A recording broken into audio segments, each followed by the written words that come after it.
hope you're ready. This is going to be exciting.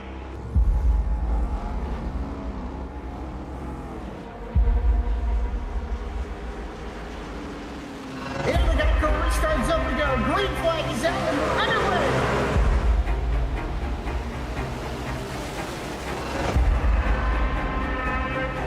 Just a few laps into this. Oh, the 37's getting loose. Oh, and he saves it. Oh, they're going 3 wide.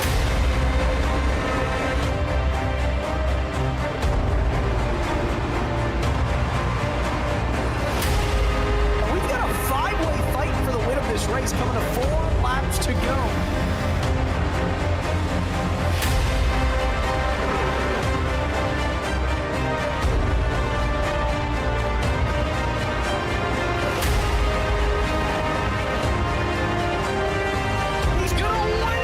Spectacular fashion.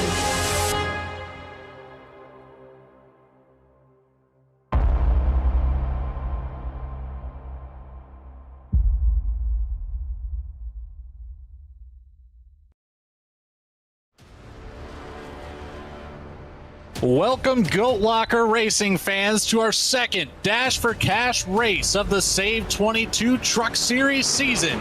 It's going to be right here at North Wilkesboro Speedway. It's time to see what these drivers can put on for what is going to be an outrageous race here tonight. I'm your host, Logan Threlkeld, of course, sharing the booth with Daniel Cunningham as Lucas Lyons runs the production truck with cameras provided by Dougie Beard. Daniel, it's nice to be back in the booth with you for some short track action. What are you expecting from tonight's race? Yeah, it's definitely nice to be back up here after all of us were kind of on a bit of a sabbatical last week, and also just want to say thank you to those that filled in for us while we were missing. But got a lot to cover here this evening, closing in on the playoffs, just 2 races left in the regular season. We also have that Dash for Cash with 5 drivers that'll be eligible for it. So quite a bit to track, quite a bit to keep an eye on as we get through the race here this evening. That there is. And you know what? We've got some time. Why don't you go ahead and run us through the current point standings and maybe mention these Dash for Cash drivers on the night? Yeah, so you see there, we've got 5 drivers up at the top of the standings. 4 of them are 100% locked in by way of that win. That's Jeremy Gardner, Levi McCarty, Mark Whitley, and Charles Aber. You see Patrick Drabick has a win, his name highlighted in red. He is right on the cusp of the minimum race requirement. These drivers have to make 7 out of the 10 regular season races. Pat has made 5 so far. So as long as he starts tonight and tomorrow night, he will be eligible for the playoffs himself by way of that win. And you take a look at the rest of the standings. Jake Ellingson, Michael Kostick, Jamie Mullins, they're all in a really good point spot here. You get back to 9th place, George Jewell, Jamie Barkis, Craig Bontrager, Tyler Justice, all right on that cut line. See James Kaufman as well, just 1 point back. Brandon Wallace, 12 points back. So a lot of movement that could take place, a lot to still be decided here as we get to the last 2 races of the regular season. And speaking of those Dash for Cash drivers, bunch of them already locked in by way of a win this season. So Jeremy Gardner, Mark Whitley, Patrick Drabick, all in the Dash for Cash this evening, as well as Jamie Mullins and George Jewell, the last 2 that are eligible for it. So the highest finishing of those 5 drivers will be the winner of that cash bonus here this evening. So I have to keep an eye on that. Jeremy Gardner trying to go 2 for 2 on getting those bonuses after also getting it in the Wednesday night Next Gen series. You know, you talk about the last 2 drivers that haven't quite made the lock-in yet, but Jamie Mullins, George Jewell right there in the top 10 for the points. So being in this Dash for Cash race this afternoon just solidifies the solid effort that they have put together this entire season. Now let's talk about where we're at tonight. North Wilkesboro, the short track, just 0.063 of a mile around this place.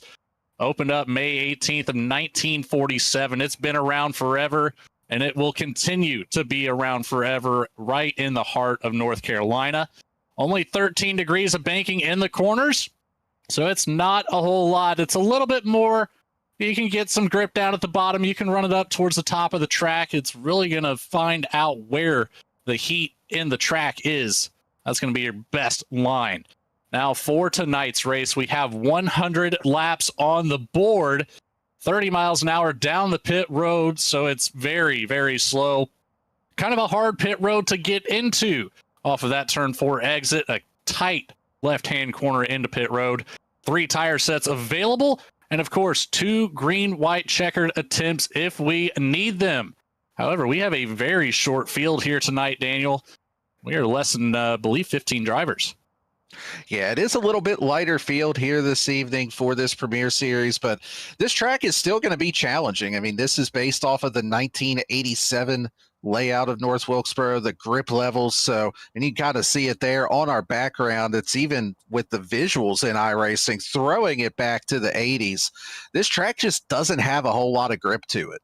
No, this is one of those tracks that for me personally, it's always kind of been a thorn in my side. I've never really had a whole lot of success at this place, aside from just one random win that I somehow backed into here.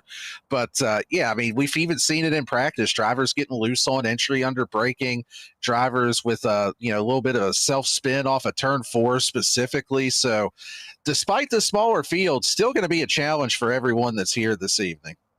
That it is, and it's going to be a fun race, I think. There's going to be a lot of passing opportunities, especially for the drivers that will be able to control the slide once it starts to progress through the corner. It might not always bring out that yellow flag. So you got to be really careful. You have to have that wreck avoidance capability. And really, it's going to come down to just who can find the grip that does exist at North Wilkesboro. We are just moments away from ending the qualifying session, and we'll get right into the grid and find out who will be tonight's recipient of the Jam Printing and Promotions Pole Award. And it's looking like it's going to be going to that 42 of Jeremy Gardner for tonight. Great pace being shown by Gardner in the practice and the qualifying session. Since forming in 2013, Jam has contributed printing and promotional sponsorships to more than 60 local nonprofits, with a primary focus on organizations that assist veterans, women, and children. They have been with Goat Locker Racing since the very beginning. Local and veteran certified. When they do well, they do good in the community.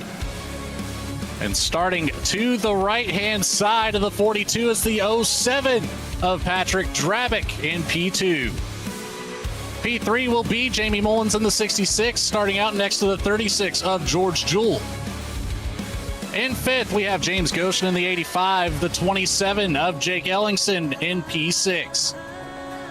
The 75 of Chuck Pegleg Felt starts out in 7th on the night. To the outside will be the 49 of Craig Bontrager.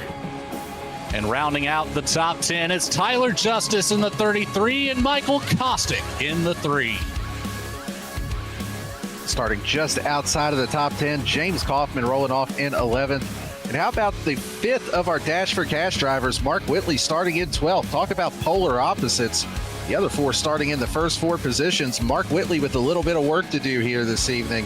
And then rounding out the grid here this evening, Brandon Wallace and Matt Knights, although I don't believe Brandon is in the session, so it'll be Matt Knights starting in that final spot on the grid here this evening. 13 cars for this short track action on the night. I think we've got just about everybody now on the field, aside from the 99. We should get moving here very, very shortly. It's the Goat Locker Racing SAVE22.vet Truck Series here live on VSPEED. 100 laps on the board. And that pace truck should go into drive right about now. Hey, how about that for timing, Daniel? Yeah, good timing on that. And of course, we got 2 pace laps here with it being a short track. So, I'm kind of curious, Logan. We don't always do this, but we did it on Wednesday night for the other Dash for Cash race. Do you have a pick to win tonight here this evening? I saw the pace that Mark Whitley had in practice. It obviously doesn't show here in the qualifying. I think something must have happened. He was very quick down into the corner, so I wouldn't be surprised if it was just the slightest mistake in qualifying, but I can see that 77 working his way up through the field and taking home the win and the Dash for Cash tonight. Well, I think I'm going to go with another Dash for Cash driver. Lucas stole him as my pick on Wednesday nights. Thanks a lot for that, Lucas. Give me the 42 of Jeremy Gardner to go 2 for 2 on the Dash for Cash this week. So we're going polar opposites on the field here. Be very interesting to see how this one plays out. Pace car coming down the back stretch, and we will be green this time by, I'm excited for it, 100 laps. That's going to go by in a flash if we stay green here. Down through turns 3 and 4. Pace truck will turn off. Green flag immediately drops, and away goes the front row. Jeremy Gardner, Patrick Drabick, doing a great job of holding side by side with Gardner, even pulling out ahead here on the exit of turn 2. Down the backstretch we go. Gardner gets the advantage down into the corner, but being pinched down low by that 07. Ooh, being very much pinched on the exit there. I believe that first lap lead will go to the 07. Yeah, it looked like Pat did get back to the line first, and something that's kind of unique about the old layout with this place, of course, iRacing added the updated scan back in September, but the pace truck comes off of pit road. The green flag almost immediately comes out. And you are right, that is Craig Bontrager in the 49 around near the back of the pack. Have to pull up the replay and see exactly what happened to him here. Racing side by side with Michael Kostick. See Mark Whitley there close by as well. It's curious. Yeah, it looks like a little contact between he and Kostick there on the entry of turn number 3. And yeah, that's kind of what we were talking about in pre-race, just how easy it is to self-spin here off of turn number 4. That exit of 4 is a little bit off camber, so if you get too hard on the throttle, it's really easy to move around. We're going to see that multiple times tonight, I am sure. The cold tires playing a big factor in that as well. But the good thing is you don't get a whole lot of speed coming off of turn 4 like that. And it's a very short pit wall here. It comes up rather quickly, but just a glancing blow there for the 49 shouldn't be a race-ending incident by any means. Is Mark Whitley bringing it down pit road already, topping off on fuel. You got the 66 of Mullins too. Chuck Phelps, I believe. Yeah, kind of surprising. The 66 of Mullins actually taking tires. I would have to think that maybe that was an instance of you forgot to uncheck him coming down pit road. I can't see there being a whole lot of benefit to taking tires after just 2 green flag laps. And there's not much benefit whatsoever. I would have to agree. That's certainly a misclick type of situation. But you've got 3 sets to use. You might as well use them. You don't want to go home from this track with extra tires still in the truck. Yes, it looks like Jeremy Gardner's reaching for a beer or something up there while he's leading behind the pace truck. I know he's just trying to keep a little heat into the tires, but a pretty exaggerated swerve there. Come out here and you swing hard to start the race, setting the pole in a Dash for Cash race. You've already got the 1 win on the season. I mean, you got to be feeling a little bit of energy, I guess, that you might be trying to burn off. Yeah, also a good possibility. You know, Jeremy likes to have a little bit of fun while he's out there. So, and taking a look out there in the YouTube chat, see Charles Abert, one of our normal drivers, saying, can I get a shout out when y'all get a chance? I know he's out trick-or-treating with the family this evening. Appreciate his support tuning in while he has a moment this evening. I love that. The pace truck pulls off in control of the 42 on the bottom, gets a much better jump, but there goes the second row. The 36 of George Jewell has issues coming to the green flag, slides it down to the wall, but doesn't really make much contact there, I don't believe. Wondering if it was a missed shift. What might have happened here? Just spun it up instantly. Yeah, that almost does look like maybe it was an instance of a missed shift or something to that effect as we take a look on board here with the 36 of George Jewell. There definitely is a lot of tire spin on the restarts here, but that just seems super abrupt. And yeah, I couldn't quite see. I was trying to take a look actually over on his dash there to take a look at the RPMs to see if there was just a big jump or anything of that nature, but not able to quite see it with the way that the hand position and the steering wheel is there. But caution is back out, and he did do a great job of not hitting anything, and everybody else doing a great job of missing them as well. They'll rejoin the field at the back of the pack, back in P13. Luckily, with the short field, it lessens the challenge of having to drive back through up to the front.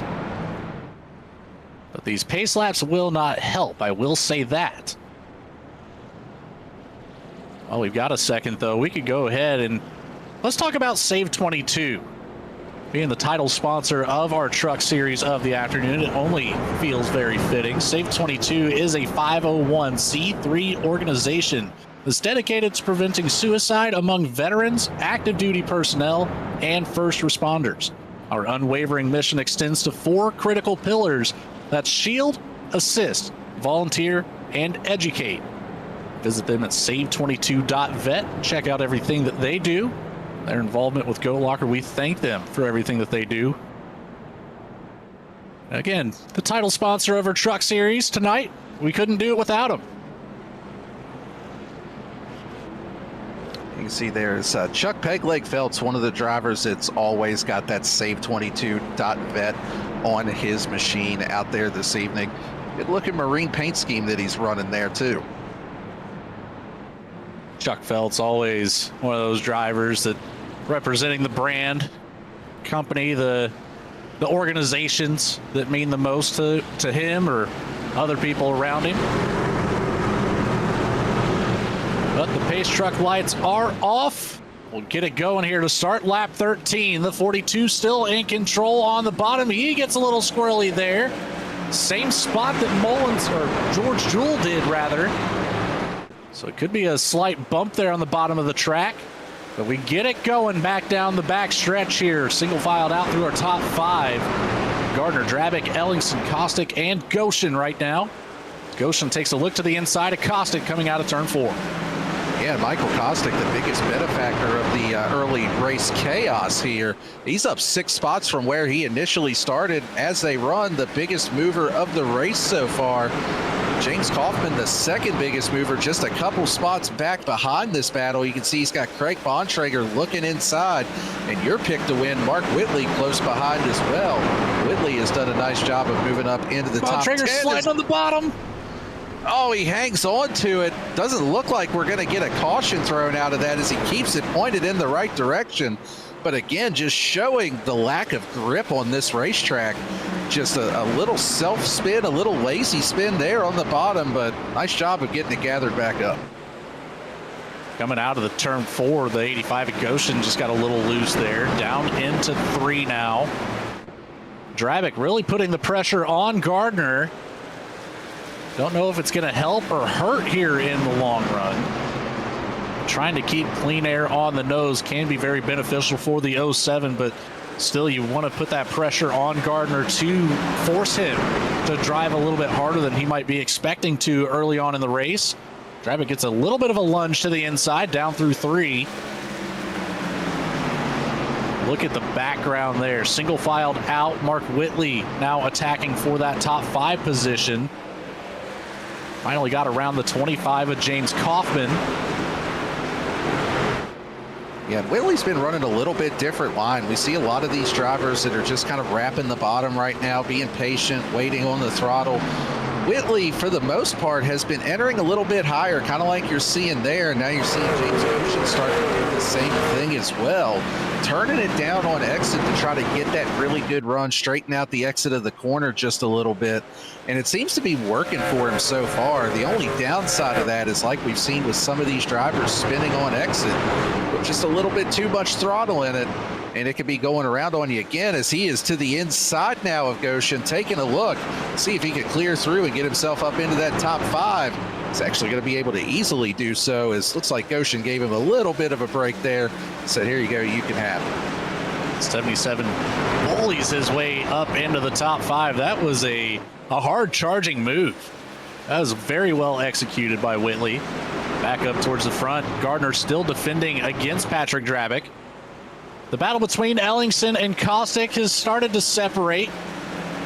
Ellingson falling back behind Patrick Drabick by about a half a second now, 7/10 of a second behind Gardner.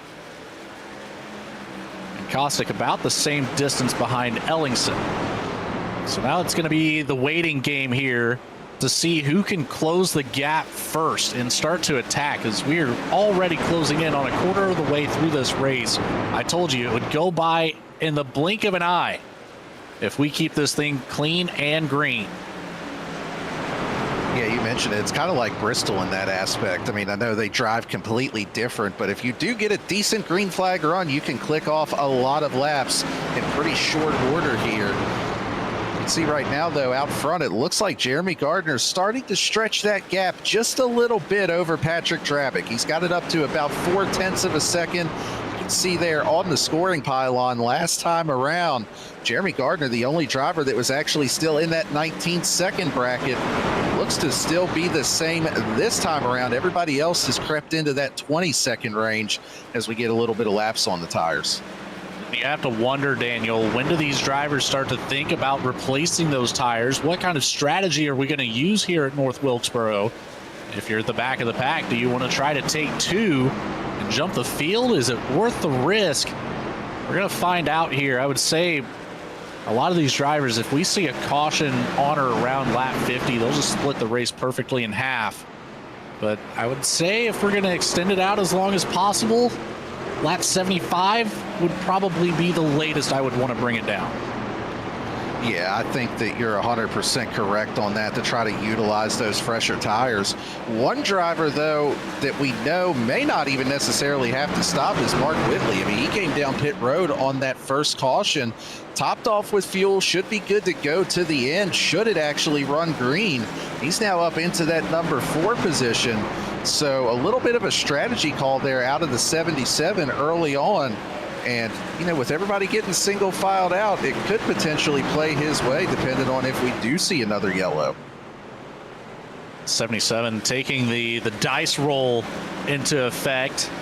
It's a bold strategy call, but like you said, if it stays green, I think he's got the best chance in the field of taking home the win. I have to say, I'm glad I made that pick now. It's looking pretty good.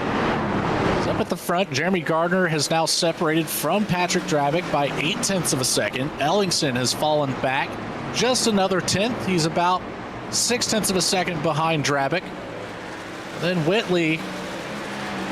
Oh, as the yellow does come out here, it looks like we've got a big incident right in front of us on the front stretch with Chuck Pegleg Feltz in the 75. Yeah, caution is out, as you had mentioned, for the 75 of Chuck Feltz, and that is almost a carbon copy of what we saw with the Bontrager incident for our first caution of the night, but much more significant impact with the wall.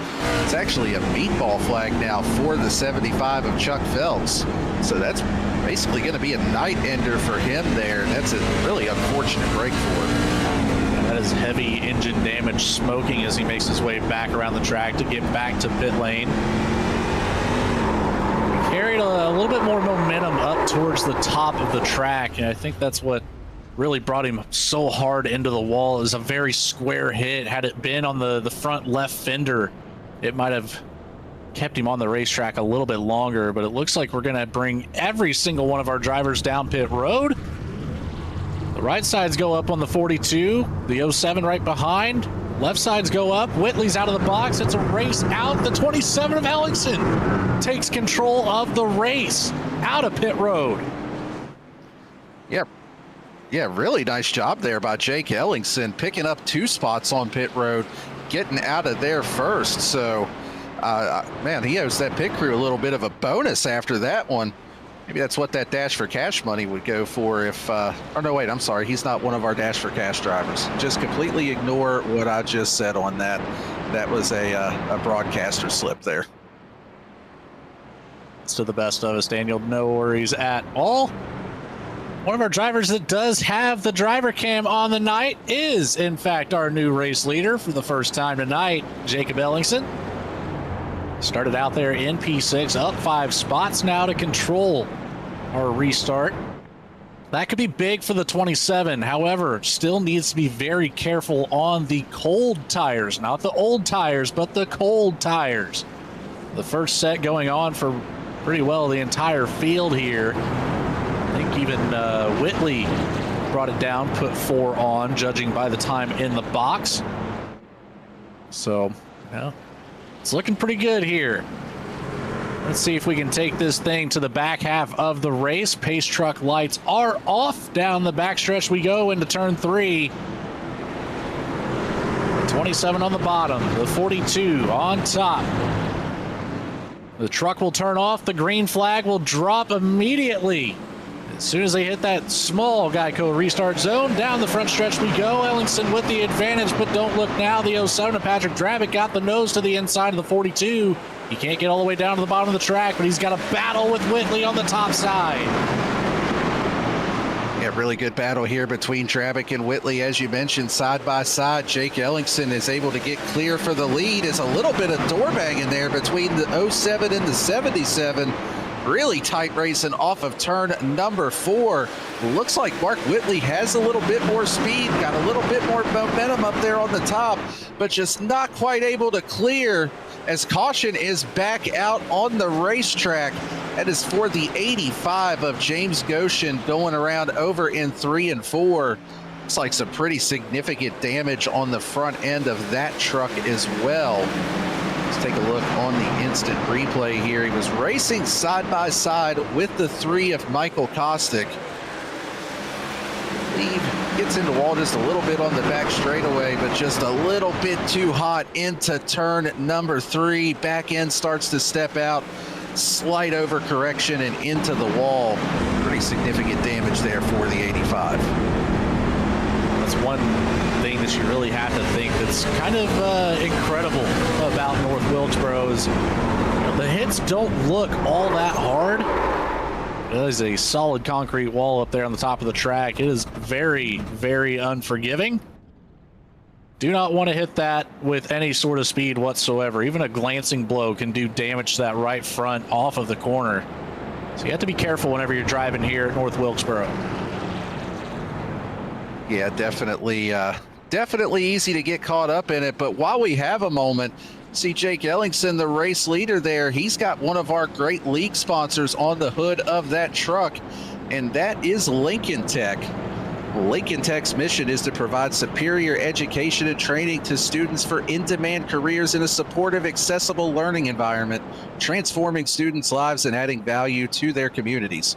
They're one of the largest automotive technology schools in the nation with 23 campuses, one of our title sponsors here at Goat Locker, and also one of our biggest partners. We appreciate all of their support.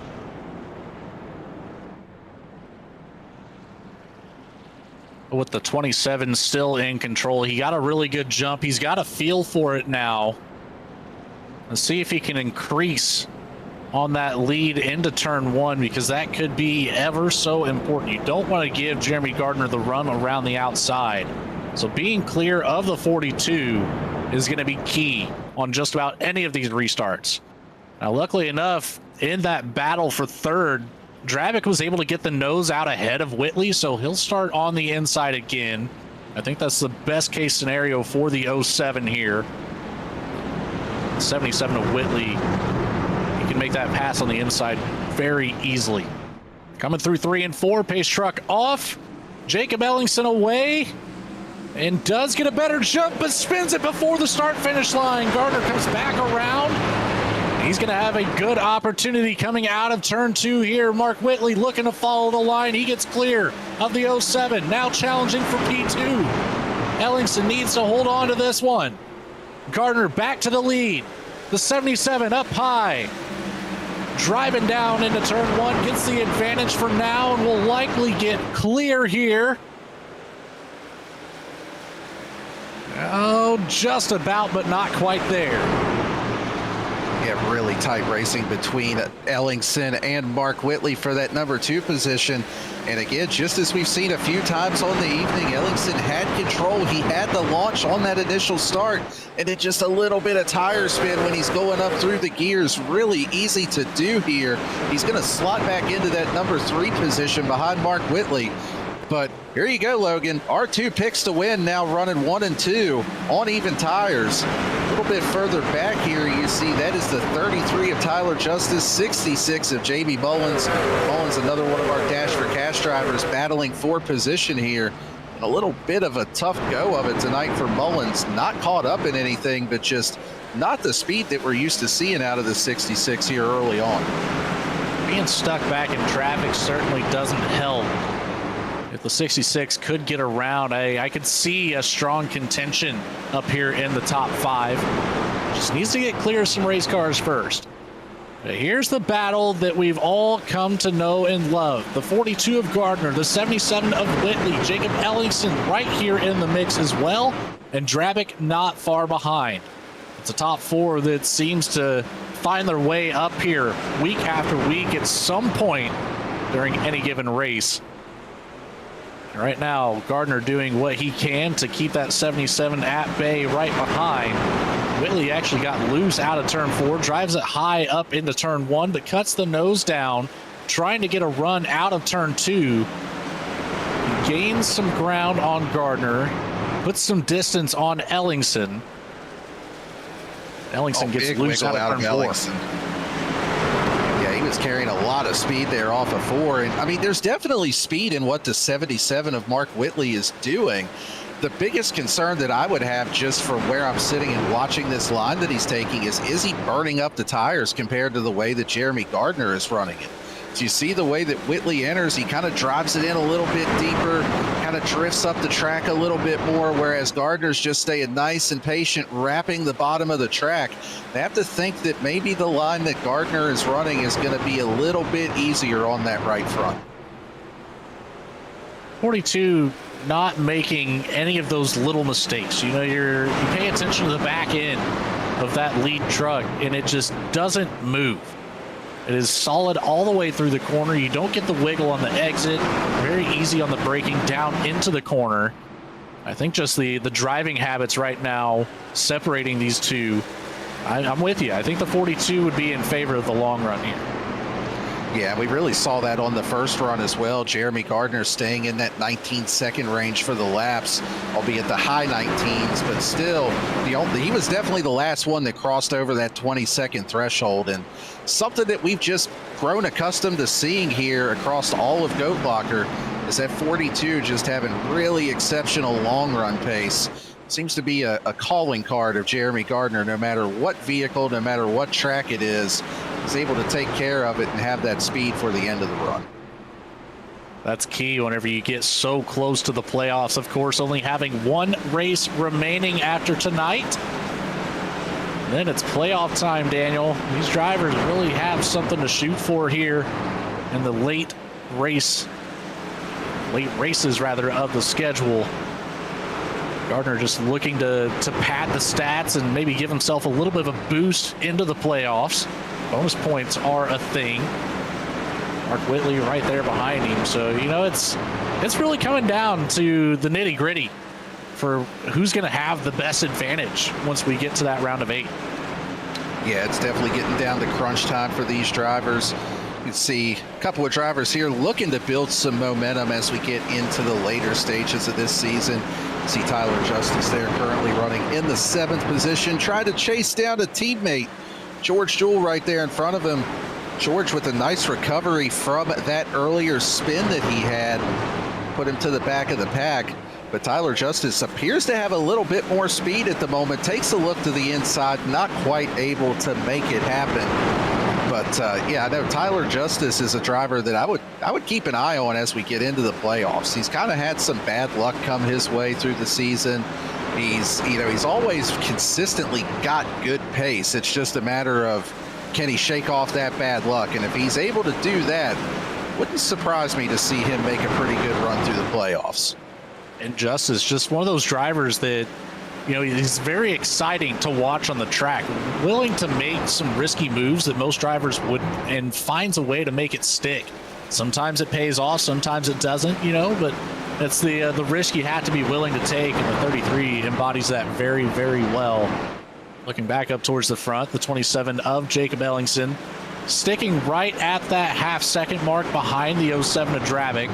But Kostick right behind is starting to close that gap. Keep an eye on the 3 as he's sneaking up to the back bumper here. He'll be looking to make a pass at any given moment as soon as that 27 makes the slightest bit of a mistake here. Yeah, for sure. And this is something that, you know, we did see on that first longer green flag run. The 27 started to fall off just a little bit right before they came down and put the fresh tires on. So looks like he may be struggling with the long run pace just a little bit. Michael Kostick, another one of those drivers that always shows good long run speed, takes care of his equipment early on, able to make some ground at the end. And right now he's starting to put the pressure on that 27 for the number 4 spot. So it seems to be that about lap 25 is where we see most of these drivers start to experience the most of the tire fall off. Right now we're about 30 laps completed on this stint for the tires. And we have seen anywhere from a second, or a half second rather, to a full second of fall off throughout the entire field versus their best laps here. So, you know, it's one of those things that we've only used one set of tires for most of the drivers in the field. You should still have 2 remaining over the wall. If we get a quick caution, obviously you want to take a set. But a quick caution 10 laps after that, what's the thought process there? Do you take that last set or do you hold off? What would you, I got to ask, what would you do in that situation, Nick?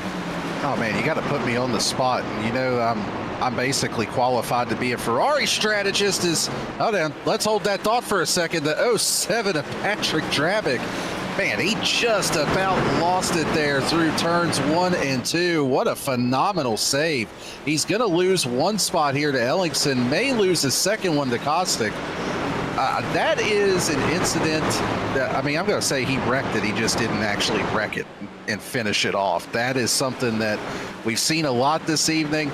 But Patrick Drabick with a phenomenal save there to hang on to that Jam Printing and Promotions truck. But yeah, going back to your thought, it seems to be like the track position is really more key than anything. But if I'm somebody, like if I'm in Michael Kostick's spot, let's say if we get a caution, get another quick one, maybe 10 green flag laps later, I think I'd just do the opposite of whatever the leaders do. You're in a kind of spot where you're saying, you know, I don't quite have the pace that they have to get up there and beat them on just raw speed. So maybe I just do the opposite and hope for the best. That would probably be my call. Well, we may or may not find out as Drabick has another big slide out of turn 4 across the front stretch. That allows Kostick to get just a little bit closer here. Didn't quite have the momentum to challenge down into turn 1 for that. Kind of entered a little bit too high for a challenge on the 07. Like Kostick in the 3 spun it up a little bit out of turn 2 there. And these top 4, they're separated, but the show is still going on. And if you take a look further back, Jamie Mullins is trying to get around the 33 of Tyler Justice. Just had a great challenge on the inside of 3 and 4. Bontrager's right there in the mix too. James Kaufman not far behind at all. So you got 2 distinct groups of battles that are formed. Yeah, definitely a couple of different groups running here, as you had mentioned. And Tyler Justice just a few laps ago was actually putting some pressure on George Jewell to try to take away that number 6 position. But since then, Justice's pace has fallen off just a little bit. You can see here Jamie Mullins looking to the inside, but just seems like once you get this many laps on the tires, it's so hard to complete that pass down on the bottom. You almost have to you almost have to try to set them up to get a run through the previous turn and then try to outbrake them into the next one. But one driver that's not struggling to make that pass, just as soon as I say that, he's going to prove me wrong. That is Jake Ellingson in the 27. Makes a move on Mark Whitley and able to clear through for the number 2 position. Fantastic dive down into the corner. Great setup by the 27 machine. Saved just enough tire to get there, and hopefully we'll have enough to make it the last quarter of this race. Oh, Mullins gets loose on the bottom of turn 4, keeps it straight though. Loses the position to Craig Bontrager around the outside, maybe even James Kaufman. Oh, the 25 will have to settle in behind. Tyler Justice moves to the inside of George Jewell, so Jewell must have made a mistake here recently as well, because that gap was about a half second ahead of Justice. Now the 33 moves up into the top 6. Yeah, and you know, that was something that you mentioned earlier on about with Jeremy Gardner in the 42. We're just not seeing him make the mistakes that you see out of other drivers. You know, as we've been flipping through the field here, taking a look at some different battles, you see so many drivers getting loose on exit, getting loose on entry, whatever the case is, and just not something that we have seen out of our race leader, as evidenced by that lead that he has over second place Jake Ellingson right now. But really good side-by-side battle here between these three, Bontrager, Jewell, and Mullins, going on here for position. Up further ahead, Patrick Drabick has made way around Mark Whitley. Whitley struggling on the top line now as Kostick moves to the inside, gets the nose ahead down in turns 3 and 4, and gets clear out of turn 4. So all that progress that Whitley just made has been forgotten. Back to P5 is the 66 of Mullins, makes a move down into turn 1, gets by George Jewell. Jewell finding the long run pace is not quite there at the moment, needs to get settled back into a groove. As Tyler Justice has been able to get away now about a second ahead of Craig Bontrager, but 2.3 seconds behind the top 5. Well, while we have a quick moment here, I want to take a second to shout out another one of our great league sponsors, and that is going to be Cruisin' Classics.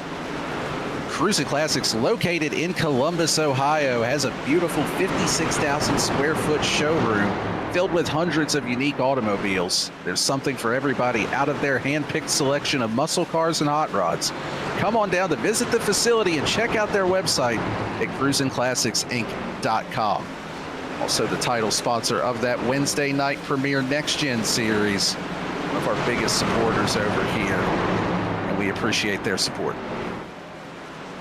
That's 20 laps to go at North Wilkesboro.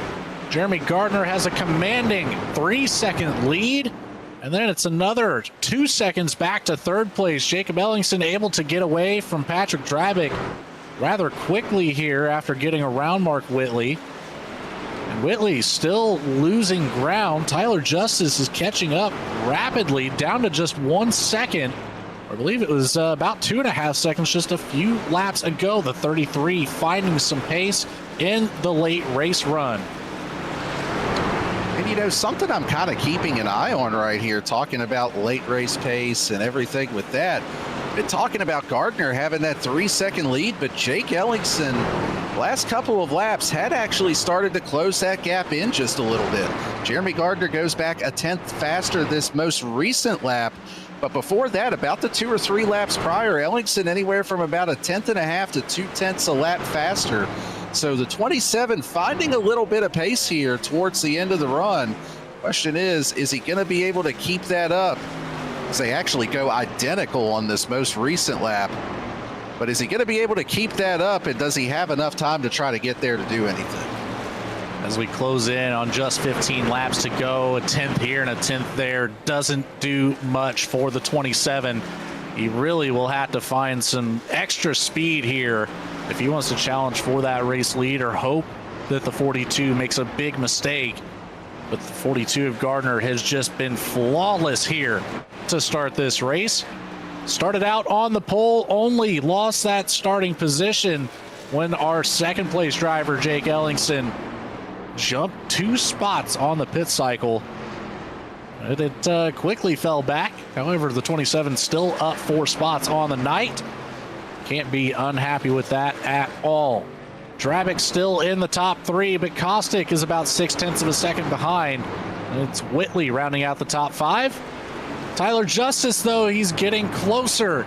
Only 0.3 of a second separate the 33 from the top 5. Then it's Bontrager, Mullins, Kaufman, George Jewell rounding out the top 10. Matt Knights out on the track in the 64, running P11. Scored 1 lap down big here. Wiggle out of the 77 there. Sorry to cut you off there, Logan, but that was a big wiggle out of 2 from Mark Whitley. Been talking about the pace falling off on that truck, just struggling for grip. Now that he's got Tyler Justice there putting a little bit of pressure on him, Mark Whitley doing everything he can to try to maintain that number 5 position. But yeah, you could just see basically on every corner the back end of that truck dancing around, just no rear grip at all right now for Whitley. I think the best opportunity for the 33 is a dive down into turn 1. Whitley got a little loose there once again out of turn 4, but doesn't take that high diamond arc through turns 1 like I was expecting him to. I think that's going to be the opportunity for the 33 to shoot to the inside and try to cut that arc out of turn number 2 short for the 77. He shows his nose to the inside. Whitley up high on the track again, but can't quite get there. A wiggle in the middle of 2. Down the backstretch, struggling to find the grip. It's getting extremely loose out there for the 77. And meanwhile, while these 2 guys have been battling, Craig Bontrager running about 3 to 4/10 a lap faster. These 2 running side by side has really allowed that 49 truck to catch right up to the back of this battle. Inside of 10 to go here, and the battle for the final spot in the top 5 is certainly up for grabs.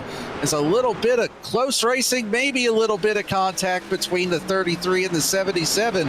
This is the closest that Justice has been to the entry of turn 1 alongside of Whitley, and we'll see if he can hang on. Man, Mark Whitley throwing it back to the dirt track days here at North Wilkesboro. He had that thing all but hung out on the exit of 2. Tyler Justice finally able to get around for 5th place. But, man, Mark Whitley, that wasn't for lack of effort. He was wheeling that thing off of 2. That was incredible to see as he's still struggling down the backstretch. That'll open up the door for the 49 at Craig Bontrager.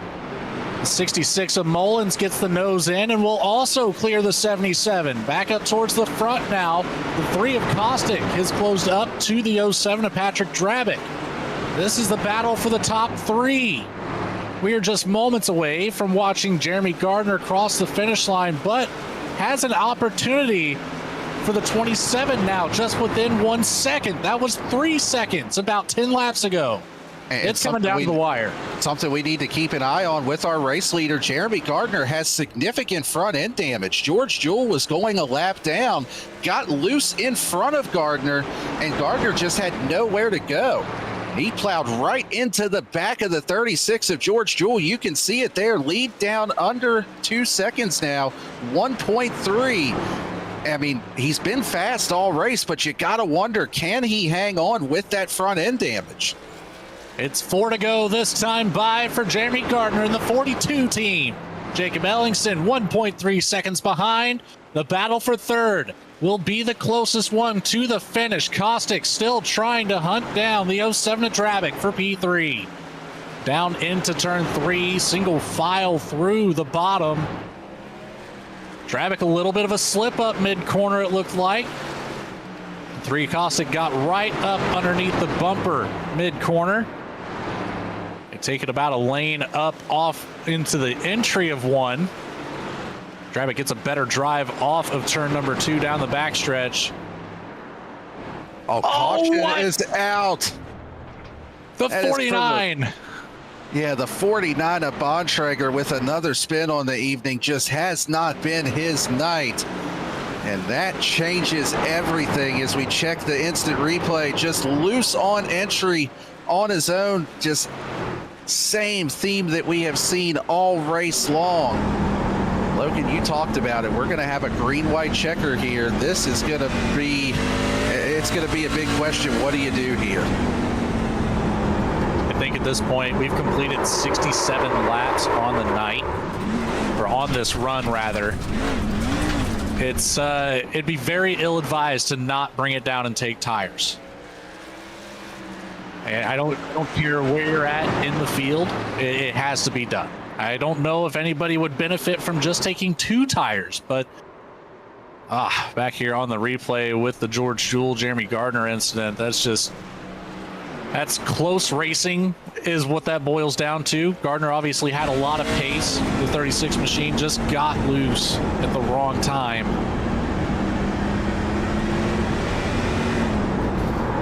Yeah, just wrong place, wrong time there for both drivers involved. But one thing that I'm looking at here, we have a split decision up at the front of the field. Jeremy Gardner, Jacob Ellingson, Tyler Justice, they elected to stay out on this caution. The first drivers on tires, you've got Patrick Drabick in 4th, Michael Kosick in 5th, then Jamie Mullins, Mark Whitley, and James Kaufman all the way back to 8th position. So with that being said, I don't know. There's so much fall off, but it's such a short run. You also get the possibility of, if there's a quick caution, could help restack it and maintain that track position. So going to be interesting to see which strategy is the winning strategy here. Those fresh tires not far behind our race leader. I like that there's 3 that elected to stay out. I think that helps the case of the old tires. It's going to be very interesting to see here. I don't know how I feel about it, Daniel. This is an odd one, but we're going to find out, and it's going to be exciting because the pace truck is off, and hopefully for the last time tonight, we will get this going, and immediately the yellow comes back out. Yeah, I believe that is a race control call because the rest of the field hadn't quite caught up yet. Yeah, it's just really late timing to get it extended there because the pace truck had already pulled off.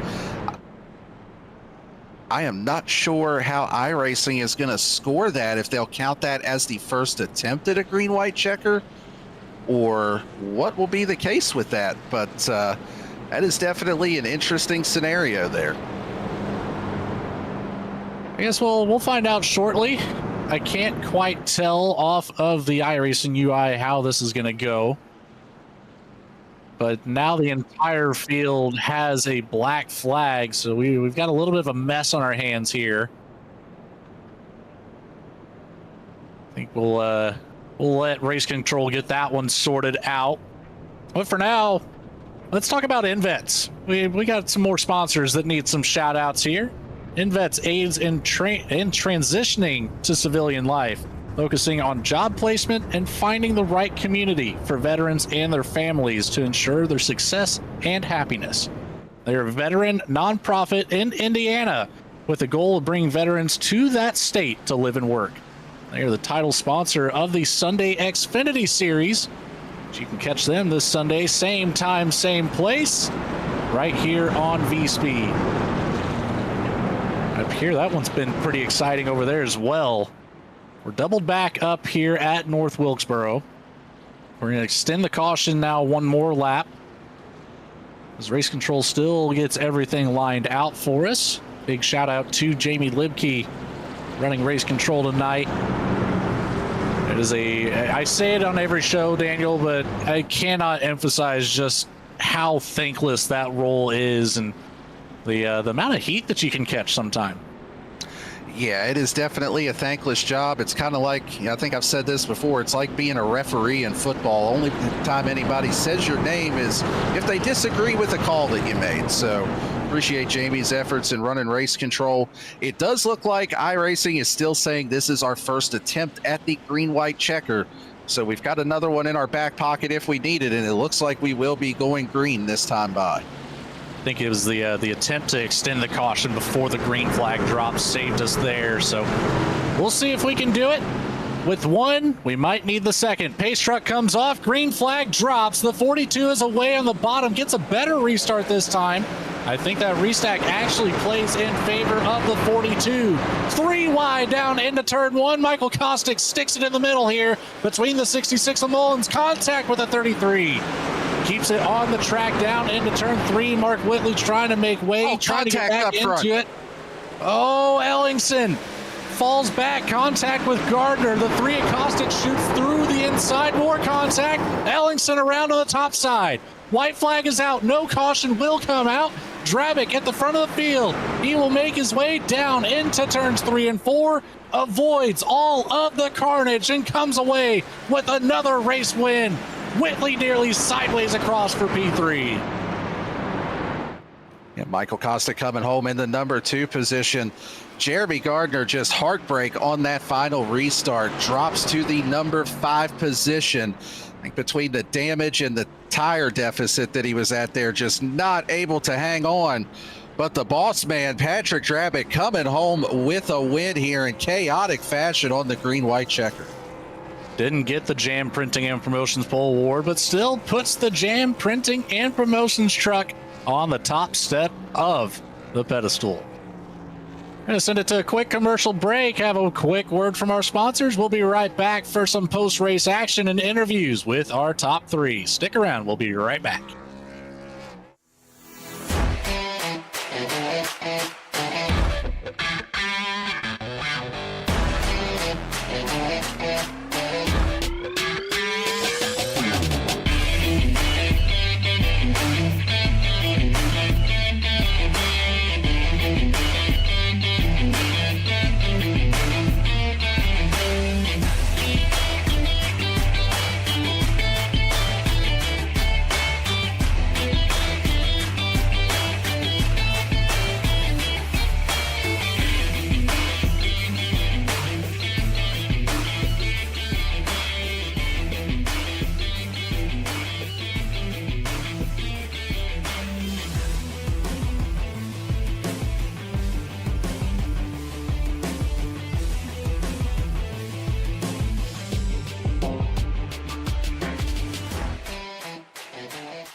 Superior quality, ultimate protection, and the highest level of craftsmanship.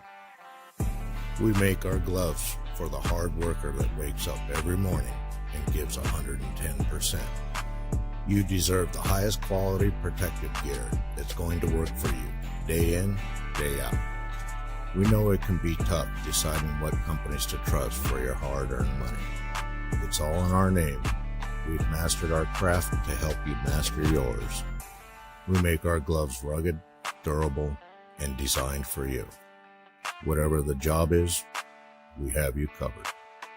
We are your glove station. A thriving job market and low cost of living, plus a wide range of veteran benefits, make Indiana the perfect place for veterans of the United States military to call home. InVets can help you find that home. We're an organization started by veterans to help former service members transition to civilian life in our state. InVets can help you find the community with the career opportunities, housing, schools, and amenities that fit your lifestyle. To learn more about InVets, visit us at invets.org today.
Welcome back, ladies and gentlemen, to what was an incredible finish here at North Wilkesboro. There's a lot to break down. We're not going to leave you hanging, I promise. We're going to get right back here to an instant replay from that first go here. It was very interesting. We saw Gardner had control, and then all of a sudden, carnage. Coming down the backstretch here on the restart. We're going to keep our eye at the front of the field. Find out what happened to the 42 first. We'll take it back a couple times and figure out where everybody else kind of sorted through this mess. But a good jump from the bottom for Gardner. Down into turn one, he's well clear of Ellingson. A little bit of a slide out of the 27 from P2. They're side by side, 3 wide in the background. Ellingson goes high on the track. Gardner comes down low. And remember, Patrick Drabick had fresh tires, so he had the momentum on the bottom. They make contact, sending the 42 back up the track on corner exit. I think it might have been a little bit of a tap to the left rear, actually, from the 07. Let's see if we can get an onboard with Patrick Drabick coming through 3 and 4.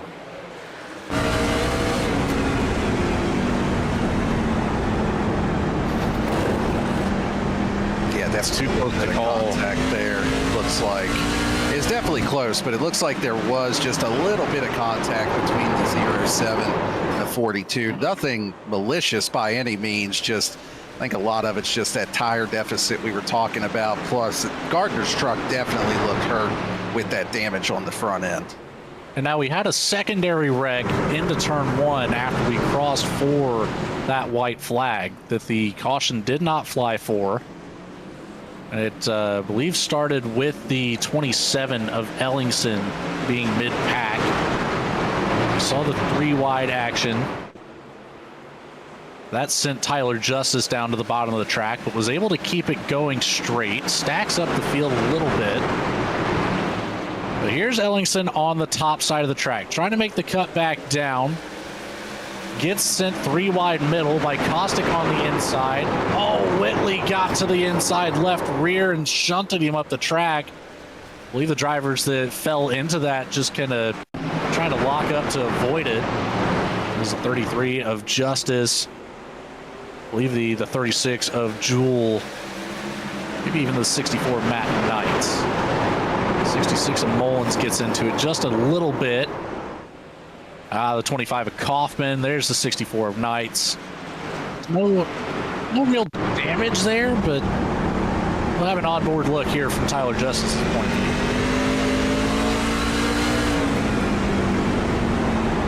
Yeah, Tyler Justice definitely. Yeah, I don't necessarily know. Maybe he should be trying to.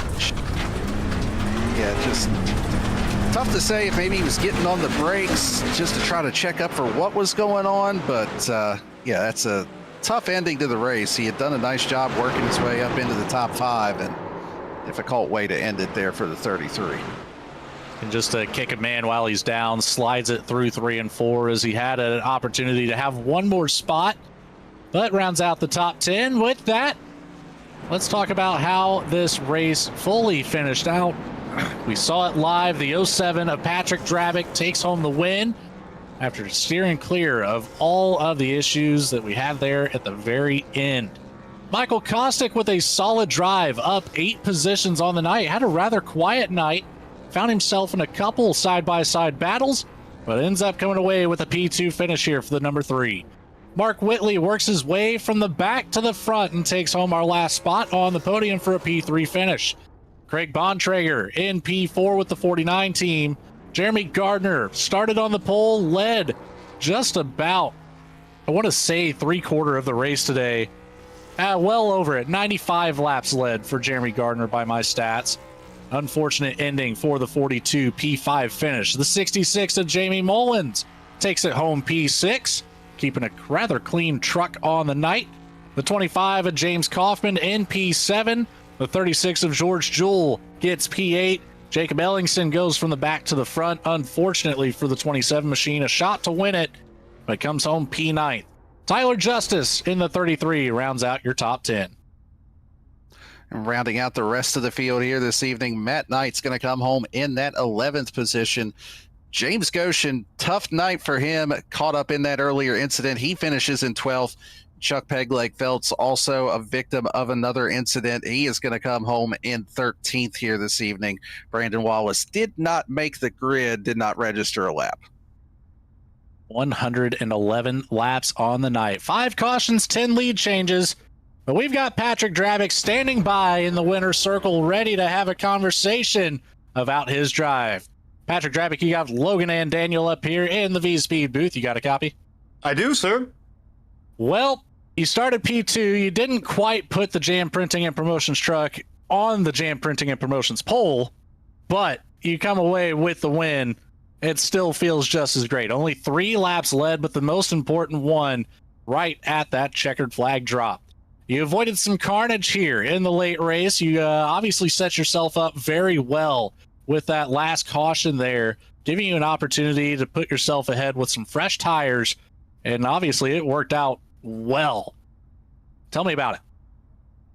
Yeah, well, let's call a spade. Jeremy Gardner had the truck to beat here tonight. Oh, he was just bad fast on the long run, and I hate to see what happened there towards the end. I think George Jules spun around, he got into him, and it kind of fell him back to the rest of us. But yeah, when that late race caution came out, I mean, I wasn't going to beat him or Jake Ellingson heads up. Those guys were fast, and I'm just kind of here to win some races and build some bonus points going in. So I took the gamble, came down pit road, and it worked out. I hate I got into him a little bit there, but the difference between those fresh tires and I think those guys were on 77 lap tires was unbelievable, and that was all the difference, man. Well, you talked about that late caution, the call to come down and put the tires on. Was it just a matter of, did you want to just do the opposite of what Jeremy did because of how fast he was all evening? Or had you already kind of made your mind up when that caution came out that regardless of what Jeremy did, you thought the tires were the way to go? Yeah, I mean, I was talking with Jake the entire time because I didn't know what the right call was going to be. I mean, it was only going to be a 2-lap shootout, and sometimes on those real short shootouts, old tires will hold out. You get a good launch and you get away and all that other stuff. So yeah, I mean, for me, it was just do the opposite of what they were doing. Wasn't going to win, doing the same thing they were going to do. And like I said, it was just an unreal difference in tires. And but yeah, I mean, happy to be here and happy to park this Jam Printing and Promotions 07 truck back in Victory Lane for the second time this year. Well, I was about to say that the second win on the season for you, Patrick. You're the only other driver from Mark Whitley that has multiple wins on the season, but you still have to make next week to be playoff eligible. So don't be slacking on us now. But for tonight, race win at North Wilkesboro. Patrick Drabick, you're no stranger to it. Who do you have to shout out? Yeah, huge shout out to Jam Printing and Promotions. It always does my heart a lot of good to park this truck in Victory Lane for them. They do so much for us here at Goat Locker Racing. If you've got a hat, a shirt, a polo, whatever you have that has Goat Locker Racing on it, it's because of Jam Printing and Promotions. So a lot of love to Amber over there. Lincoln Tech, man, they do a lot of incredible stuff for us. We spent the week with them at the FFA convention in downtown Indianapolis. Had an incredible time. Over 60,000 students. So it was a lot of fun hanging out with Lincoln Tech this week. SAVE22 and everything that they're doing, but for sponsoring the truck series here in the Indiana Department of Veterans Affairs. But more importantly, I want to thank you guys up in the booth. The second time this week I get to thank Dan, but the first time I get to thank you, Logan. And then big congratulations to you, Logan, on finally, tying the knot, taking yourself off the market. I'm a little disappointed you're no longer on the market, but I'm glad somebody finally put a ring on it, man. So congratulations to you and your new wife. I wish you all the absolute best, but super stoked to get this win here at North Wilkesboro tonight. Well, thank you very much for the kind words, Patrick. You put a big old smile on my face. I'm sure you can hear it in my voice. But again, congratulations to you for win number 2. We'll see you next week. Yes, sir. Race winner, everybody.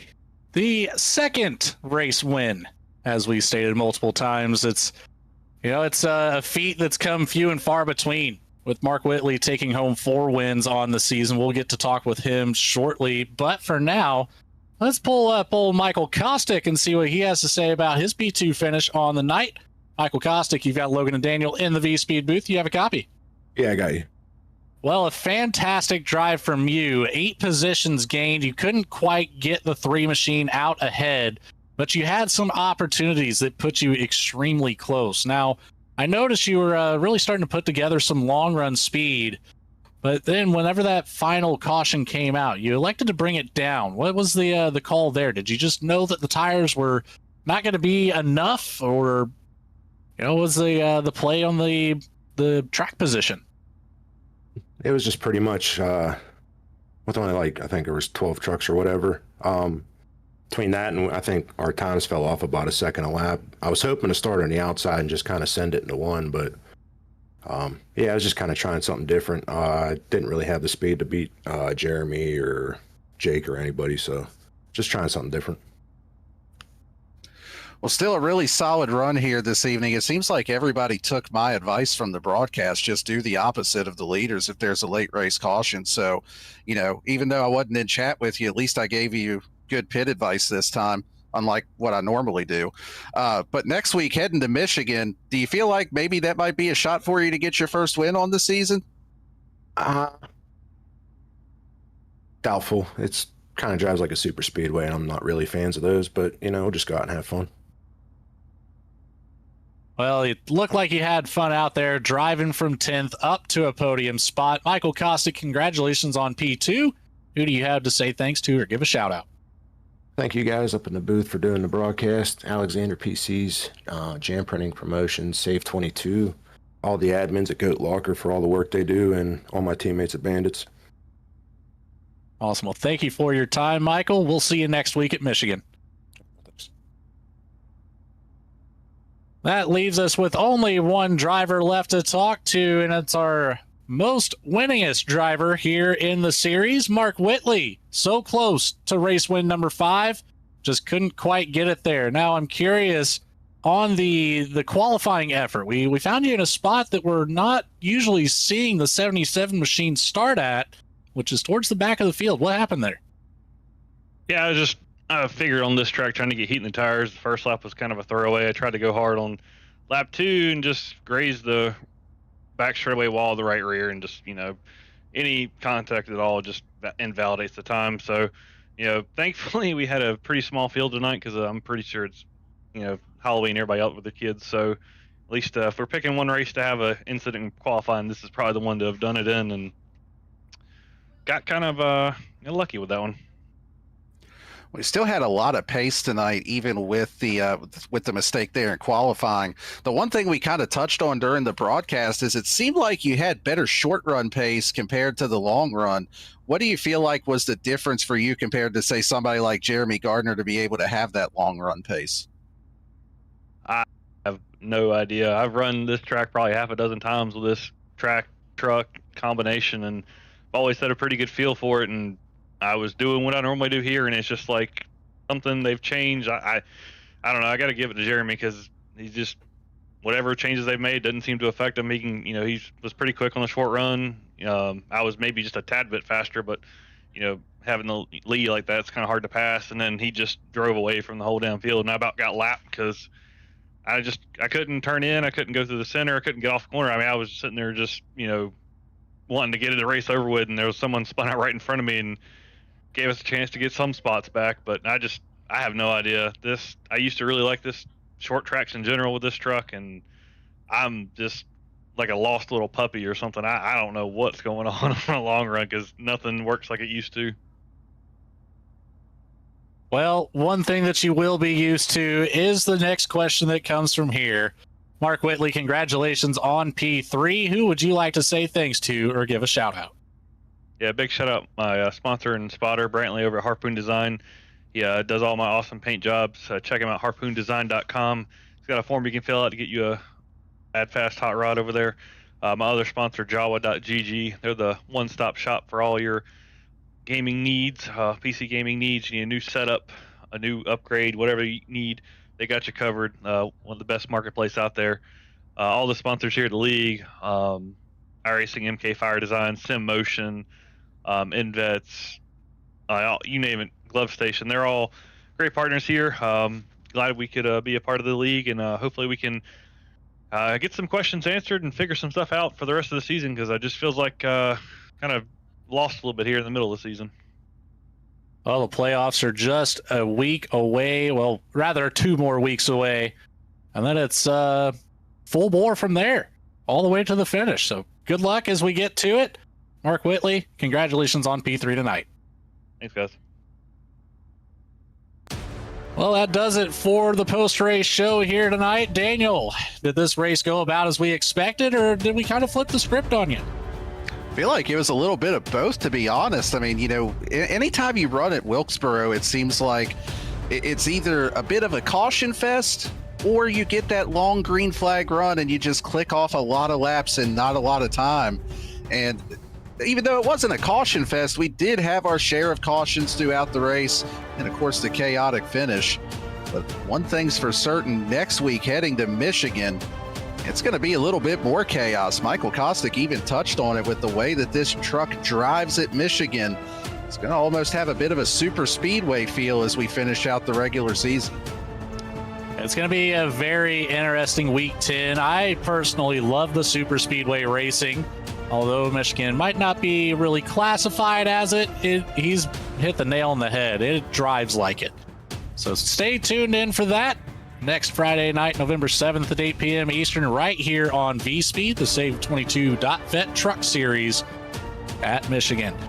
For tonight, though, everybody behind the scenes at Goat Locker, Patrick Drabick, Jamie Barkus, and the rest of the crew, everybody over at VSPEED, Adam Baker, Bradley Cooper, Morgan Cook, and of course Eddie Smith. Our producer tonight, Lucas Lyons, with those Dougie Beard cams, and my colleague, the other voice that you hear, Daniel Cunningham. My name is Logan Threlkeld. We will see you next week in Michigan for the last race of the regular season. Good night, everybody, and have a great Halloween weekend.